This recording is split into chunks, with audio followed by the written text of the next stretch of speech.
Jamnagar GIDC plot and shed holders association Dared દ્વારા તારીખ 7 થી 10 જાન્યુઆરી સુધી ઔદ્યોગિક પ્રદર્શન ટેક ફેસ્ટ 2026નું આયોજન કરવામાં આવેલ છે। આ ઔદ્યોગિક પ્રદર્શન ટેક ફેસ્ટના બીજા દિવસે આજે ગુરુવારે જીટીપીએલ જામનગર ન્યૂઝના મેનેજિંગ એડિટર જયેશભાઈ રૂપારેલિયાએ મુલાકાત લીધી હતી। આ મુલાકાત દરમિયાન એસોસિએશનના પ્રમુખ વિષ્ણુભાઈ પટેલે જણાવ્યું હતું કે જામનગરમાં બ્રાસપાર્ટના હજારો કારખાનાઓ કાર્યરત છે। બ્રાસપાર્ટનું પ્રોડક્શન કરતા જામનગરના ઉદ્યોગપતિઓને ઘર આંગણે જ નવી ટેકનોલોજીના ઓટોમેશન મશીનરી મળી રહે તે માટે આ રીતનું દર 2 વર્ષે ફેઝ 2ની સામે જામનગર બાયપાસ રોડ ઉપર આયોજન કરવામાં આવે છે। આ છઠ્ઠું એક્ઝિબિશન છે। આ કોર્પોરેટર લેવલના એક્ઝિબિશનમાં અમદાવાદ, રાજકોટ, જામનગર, બેંગ્લોર, લુધિયાણા, દિલ્હી સહિતના વિવિધ શહેરોમાંથી આ એક્ઝિબિશનમાં મશીનરીની પ્રોડક્શન કરતી 300 કંપનીઓએ અહીં પોતાના સ્ટોલો રાખ્યા છે। લગભગ કંપનીઓ દ્વારા અહીં આવતા મુલાકાતીઓને લાઈવ ડેમો પણ આપે છે, જેને કારણે સ્ટોલ ધારકોને મશીનરીનું બુકિંગ પણ ખૂબ જ પ્રમાણમાં મળી રહ્યું છે। આજે બીજે દિવસે મુલાકાતીઓમાં પણ ખૂબ જ ધસારો જોવા મળ્યો હતો। સૌપ્રથમ જયેશભાઈ રૂપારેલિયાએ ઇલેક્ટ્રિક કારમાં બેસીને આખા એક્ઝિબિશનને નિહાળ્યો હતો। Jamnagar GIDC plot and shed holders એસોસિએશનના પ્રમુખ વિષ્ણુભાઈ પટેલના માર્ગદર્શન હેઠળ પાવરફુલ વ્યવસ્થા ગોઠવવામાં આવી। આ એક્ઝિબિશનના પ્રોજેક્ટ ચેરમેન તરીકે અશોકભાઈ કાછડિયા અને વાઇસ ચેરમેન તરીકે પરેશભાઈ હરપાલ અને તેમની ટીમ સતત ખડે પગે રહીને સ્ટોલ ધારકો અને મુલાકાતીઓને મદદ કરી રહી છે। પ્રોજેક્ટ ચેરમેન અશોકભાઈ કાછડિયાએ જણાવ્યું હતું કે આ વર્ષે વિશેષ પ્રકારે આયોજન કર્યું છે, જેમાં જર્મની ડોમ અને સ્ટોલ ધારકોને પોતાના વજનદાર મશીનો રાખવા માટે આરસીસી ભરવામાં આવી છે। આ ઉપરાંત સ્ટોલ ધારકો માટે ભોજનની પણ વ્યવસ્થા વિનામૂલ્યે રાખવામાં આવી છે, જેની પ્રશંસા પણ સ્ટોલ ધારકો કરી રહ્યા છે। જામનગર સ્થિત બ્રાસપાર્ટના ઉદ્યોગકારોને પણ આ એક્ઝિબિશનના માધ્યમથી નવી ટેકનોલોજી જાણવા મળી રહી છે। અમુક કંપનીએ અહીં બ્રાસપાર્ટના મશીનમાં રોબોટનો ઉપયોગ થાય તેવી ટેકનોલોજી સાથેના મશીનો અહીં પ્રદર્શનમાં રાખ્યા છે। GIDC plot and shed holders એસોસિએશનની નવી ચૂંટાયેલી યુવા ટીમ ખૂબ જ ઉત્સાહિત હોવાને કારણે કોઈ પણ જાતના સ્વાર્થ વગર આ એક્ઝિબિશન સફળ થાય તે માટે સતત ખડે પગે રહી છે। આ વખતની ટીમે ખોટા અને વધુ ખર્ચા ન થાય તે માટેની પણ તકેદારી રાખી છે। ગત વખતની સરખામણીએ સ્ટોલ ધારકોને ખૂબ જ વધુ સગવડતા આપી છે, છતાં પણ સ્ટોલ ધારકો પાસેથી કોઈ પણ પ્રકારનો ભાવ વધારો વધુ લેવામાં આવ્યો ન હોવાનું પણ પ્રોજેક્ટ વાઇસ ચેરમેન પરેશભાઈ હરપાલે જણાવ્યું હતું। આ એક્ઝિબિશન હજુ આવતીકાલ શુક્રવાર અને શનિવાર એમ 2 દિવસ ચાલશે। આ 2 દિવસ દરમિયાન પણ બ્રાસપાર્ટના ઉદ્યોગ સાથે સંકળાયેલ હજારો લોકો મુલાકાત લઈ આ પ્રદર્શન નિહાળશે તથા પોતાની જરૂરિયાત પ્રમાણેના મશીનોનું બુકિંગ કરાવશે, તેમ સંસ્થાના પ્રમુખ વિષ્ણુ પટેલે જણાવ્યું હતું। આ એક્ઝિબિશનની બ્રાસપાર્ટ ઉદ્યોગ સાથે સંકળાયેલ દેશ વિદેશના ઉદ્યોગપતિઓ નોંધ લેતા થયા છે। આ એક્ઝિબિશન નિહાળવા માટે પણ દેશ વિદેશથી લોકો આવતા થયા છે। આ એક્ઝિબિશનની રાજ્ય સરકાર અને કેન્દ્ર સરકાર પણ નોંધ લઈને આયોજકોને પ્રોત્સાહિત કરે છે, જેને કારણે સ્ટોલ ધારકોને સ્ટોલ ભાડા પેટે ચૂકવેલ રકમની અમુક ટકા સબસિડી ચૂકવે છે। આ રીતના કોર્પોરેટ લેવલના એક્ઝિબિશન એટલે કે ટેક ફેસ્ટ 2026ના આયોજનથી સ્ટોલ ધારકો અને મુલાકાતીઓ પણ આયોજકોની પ્રશંસા કરતા સાંભળવા મળ્યા હતા। આ તકે જયેશભાઈ રૂપારેલિયાએ સંસ્થાના પ્રમુખ વિષ્ણુ પટેલ, પ્રોજેક્ટ ચેરમેન અશોકભાઈ કાછડિયા અને વાઇસ ચેરમેન પરેશભાઈ હરપાલની 1-to-1 મુલાકાત લઈ આ એક્ઝિબિશન અંગે ઊંડાણપૂર્વક જાણવાનો પ્રયાસ કર્યો હતો, જેના મુખ્ય અંશો અત્રે પ્રસ્તુત છે। તો પહેલાં આપણે ટેક ફેસ્ટમાં આપણા બ્રાસ ઇન્ડસ્ટ્રીઝને જે નવી ટેકનોલોજી અપગ્રેશન થાય અને બધા અહીંયા નિહાળી શકે એવા સ્ટોલની વ્યવસ્થા કરવામાં આવી છે અને આખા ઇન્ડિયામાંથી નવી ટેકનોલોજી લઈ અને પાર્ટિસિપેટ થયેલા છે। એટલે ખાસ કરીને ટેકનોલોજી અપગ્રેશન માટેનું જ આ ટેક ફેસ્ટ છે।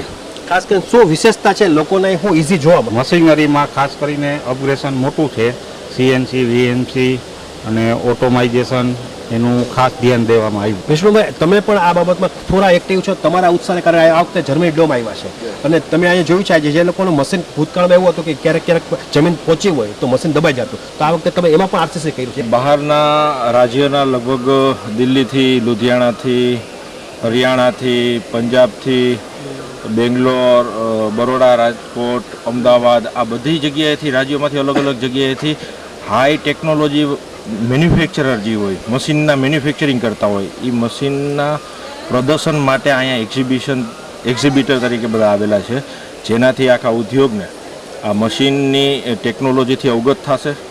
મશીન જે ટેકનોલોજીથી ચાલતા હોય એ એક નિહાળવાનો તક મળશે। આજે નાના કેટલા ઉદ્યોગકારો એવા છે કે જે રાજકોટ કે અમદાવાદથી ઉપર ન જઈ શકતા હોય અથવા તેને બેંગ્લોર જવું હોય તો તકલીફ પડતી હોય છે, એ કંપનીનો કોન્ટેક્ટ કરવો હોય તો એમને તકલીફ પડતી હોય, એ બધું ઘર આંગણે એક વસ્તુ જોવા મળે છે અત્યારે. એક્ઝિબિશન એ ટાઈપનું આખું બનાવેલું છે જેનાથી આ નાનામાં નાના વર્ગના ઉદ્યોગકારોને ફાયદો થાય. અને ખાસ કરીને જામનગરના લોકો પણ આમાં ઘણા લોકો મશીનો વેચે છે, એ લોકોએ પણ સ્ટોલ લગાવ્યા છે. હા, જામનગરના પણ ઘણા લોકોએ સ્ટોલ એના માટે લગાવ્યો છે કે આજે આ એક્ઝિબિશનમાં એ લોકો એક બેનિફિટ ડિસ્કાઉન્ટ તરીકે આપવામાં આવે છે. જેમ કે કોઈ પણ મશીન અહીંયા બુક કરાવે તો એને 10% 20% એનો બેનિફિટ થાય. એના જે એમાઉન્ટ છે એમાં એને ડિસ્કાઉન્ટ આપી અને આજે જ બુક કરી શકે, ઓન ધ સ્પોટ ડિલિવરી આપી શકે એવી પણ વ્યવસ્થા ઊભી કરવામાં આવી જાય છે. હજારો લોકો સાહેબ તમને કહી દો, આજે આપણા વાઇસ ચેરમેન છે પરેશ હરપાલને આપણે પૂછશું કે સાહેબ જે પ્રમાણે મેં જોયું છે અહીંયા લોકો બુકિંગ કરાવે છે અને જે લોકો સ્ટોલ નાખ્યો છે એ લોકોને બુકિંગ સુપર મળ્યું છે. હા, આમ જોઈ તો આપણી આ 6ઠ્ઠી આવૃત્તિ છે. ઉત્તરોત્તર દરેક આવૃત્તિમાં કંઈક ચેન્જ જોયો હશે તમે પણ આ દરેક વખતે એક્ઝિબિશનની જ્યારે તમે પ્રમોશનમાં આવો છો જોવો છો તો આ વખતે ગ્રાફ્ટિંગ ચેન્જ આવ્યા છે. લગભગ જે પણ છેલ્લી લેટેસ્ટમાં લેટેસ્ટ ટેકનોલોજી હોય એને અમે અહીંયા છે ને પ્રદર્શિત કરી છે. આ ટેકનોલોજીમાં કેમ કે એવરી મંથ એવરી ડે રોજે રોજ અપગ્રેશન થતું હોય. જે આની અંદર તમે અત્યારે વિઝિટ કરીને જોયું હશે ને કે એમની અંદર લેટેસ્ટ એટલે કે છેલ્લામાં છેલ્લી ટેકનોલોજી જે તમે ઇન્ડિવિજ્યુઅલ કોઈ સાથે ડિસ્કસ કરીને ન કરી શકો, અને તમે જ્યારે પ્રદર્શિત કરો ને તો જ એમને એનું રિટર્ન મળતું હોય. એટલે કે પાન ઇન્ડિયા હિન્દુસ્તાનના ટોટલ સેન્ટરોમાંથી આવેલી મશીનરી જે બ્રાસ પાર્ટને લગતી હોય એ ટોટલ ટાઈપની મશીનરી અત્યારે તમે અહીંયા નિહાળી શકો છો ને જોઈ શકો છો. મિત્રો, આની અંદર અમે બીજો જે ચેન્જ લેવા છે ને, દુનિયા બદલે છે, અપગ્રેડ થાય છે, ડિજિટલાઇઝેશન થાય છે. અમે પહેલી વખત રજિસ્ટ્રેશન પણ ડિજિટલાઇઝ કર્યું છે. અત્યાર સુધી અમે મેન્યુઅલ કરતા જેમાં ખૂબ એરર આવતા, એટલું સ્મૂથ લાઈન અત્યારે રજિસ્ટ્રેશન થાય છે. વિઝિટરોની સાથે આજે અમે સવારથી જ્યારે એ લોકોને પૂછતા હતા, ફીડબેક લેતા હતા, જ્યારે સ્ટોલે જઈને 265 સ્ટોલ ઉપર જઈને જ્યારે અમે ફીડબેક લીધું ને ત્યારે સ્ટોલવાળાએ આજે જે અમને એને જણાવ્યું ત્યારે અમને ખરેખર એટલો આનંદ થયો છે કે કેટલું સરસ રીતની તમારી વ્યવસ્થા છે, ડિસિપ્લિન છે, સ્વચ્છતા છે. અને જે તમે આ ટેકનોલોજી લાવીને જર્મન ડૂમ લાવીને પણ તમે અમારા રેટ નથી વધાર્યા, એનાથી ખરેખર ખૂબ ખુશ છે. અને એ લોકોની પાસે જઈને જ્યારે અમે દરેક વ્યક્તિઓને પૂછ્યું તો એને રિસ્પોન્સ લેવલે કીધું કે અમે તો હિન્દુસ્તાનમાં ઘણી જગ્યાએ ફેસ્ટિવલમાં પાર્ટ લેતા હોય છે, એક્ઝિબિશનોમાં, પણ આ અમને કંઈ આ જગ્યાએ એકચ્યુઅલ કસ્ટમર મળે છે. અહીંયા અમારો જે પણ ઓર્ડરોનો ફ્લો છે એ અમે ધાર્યું નહોતું એના કરતાં વધી ગયો છે. અમને આવડી અપેક્ષા નહોતી, એટલો અમારો કે આ ફ્લો વધી ગયો છે. એટલે આ એક્ઝિબિશનમાં જે પણ પાર્ટિસિપેટ થયેલા છે એ લોકો એની ઉમેદોથી પણ વધારે અહીંથી કંઈક લઈને જવાના છે, રિટર્ન લઈને જવાના છે. અને ખાસ કરીને વિઝિટરોની પણ અમે જ્યારે વાત કરતા હતા ને ત્યારે એમ થયું કે આ એક એવું રૂપ છે કે અમારી બધી જરૂરિયાત, અમારી ફેક્ટરીની અંદર આવતી નાનામાં નાની જરૂરિયાતથી લઈને એન્ડ સુધીની જરૂરિયાત અહીંયા અમને મળી જશે. કમ્પોનેન્ટ હોય અથવા મશીન હોય, એને લગત કોઈ પણ વસ્તુ હોય, ઇવન ટૂલ્સ હોય, અને ટોટલ ટાઈપની ટેકનોલોજી અમારી ફેક્ટરીમાં જે જરૂરિયાત છે અપગ્રેડ કરવાની છે એ અહીંયા અમારી અહીંની વિઝિટથી અમને અમારી ફેક્ટરીને એક લેવલે પહોંચાડવા માટે ખૂબ મદદરૂપ થશે. એટલે કે નાનામાં નાનો મેન્યુફેક્ચર, સ્મોલ, મીડિયમ, આને પણ એટલો જ ફાયદો છે. અને લાર્જ માટે પણ એવડી મોટી મોટી ફાઉન્ડરી આવી છે, જે મોટી ટેકનોલોજી આવી છે, એમને ફાયદો થાય. એટલે કે આ દરેક લેવલના લોકોને, દરેક ઇન્ડસ્ટ્રીયાલિસ્ટને આની અંદર એવડો ફાયદો થાય છે. એ આ વખતે અમે એવો પ્રયાસ કર્યો હતો કે મોટામાં મોટા પણ આની સાથે સંકળાઈ શકે અને નાના મેન્યુફેક્ચરને પણ આનો લાભ મળી શકે. એ અમે જે પ્રયાસ કર્યો હતો અને એ પ્રયાસનું અમને અત્યારે આજે જોઈને અમને ખરેખર એટલી ખુશી મળે છે કે અમે આટલા સમયથી દોડતા હતા એ ખરેખર અમને રિટર્ન મળ્યું છે.